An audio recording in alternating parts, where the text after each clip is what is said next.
The rock নামটি শুনলেই সব বয়সী মানুষ স্মৃতিচারণ করেন রেসলিংয়ের সেই সোনালি সময়ের কথা।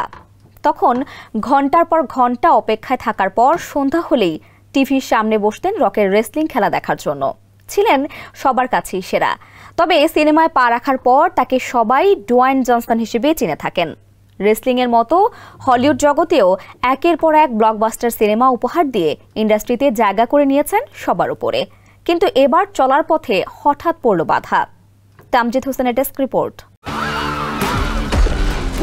15 নভেম্বর মুক্তি পাওয়া ডোয়াইন জনসন অভিনীত এবং জেইক কাজডানের পরিচালনায় নির্মিত action comedy cinema red one আনতে পারেনি প্রত্যাশা অনুযায়ী সাফল্য।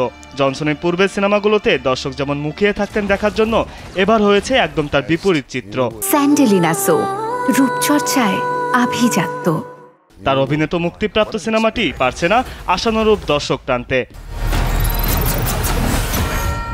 ভ্যারাইটির তথ্য মতে $250 মিলিয়ন নির্মিত এই সিনেমা প্রথম সপ্তাহে আয় করেছে মাত্র $34.1 মিলিয়ন।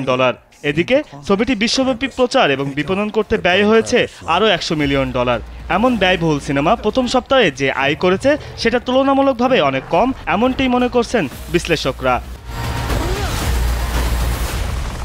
এ বিষয়ে রথ ক্যাপিটাল পার্টনার্সের মিডিয়া এবং বিনোদন বিশ্লেষক এরিক হ্যান্ডলার বলেছেন, রেড ওয়ান ব্যতিক্রমধর্মী সিনেমা, যেটা কাজ শুরু হয়েছিল কোভিড চলাকালীন সময়ে, এজন্য বাজেটও বেশি ছিল। কিন্তু আগের সিচুয়েশন আর এখনকার সিচুয়েশন এক নয়, এজন্য ছবিটি ব্যয়বহুল হলেও দর্শক টানতে ব্যর্থ হচ্ছে। তবে রেড ওয়ানের এই আয়কে এখনই ফ্লপ বলা যাচ্ছে না, কারণ যদি সিনেমাটি তার এই আয়টি অব্যাহত রাখতে পারে তাহলে আশার আলো দেখবে বলে এমনটি আশা করা যায়। তবে বিশ্লেষকদের মতে এটি প্রায় অসম্ভব বলে মনে হচ্ছে। এদিকে 22 নভেম্বর মুক্তি পেয়েছে রিডলি স্কটের গ্ল্যাডিয়েটর 2 সিনেমা। প্রথম দিন থেকেই এটি বলিউড বক্স অফিসে দাপট দেখাচ্ছে। এজন্য রেড ওয়ান টিম ভালোই দুশ্চিন্তায় আছেন যে এই রিভিউগুলো সিনেমাটিকে ফ্লপের দিকে নিয়ে যেতে পারে। এদিকে 27 নভেম্বর মুক্তি পেতে যাচ্ছে ডোয়াইন জনসন অভিনীত ও ডেভিড জি ডেরিক জুনিয়র পরিচালিত মোয়ানা 2 সিনেমা।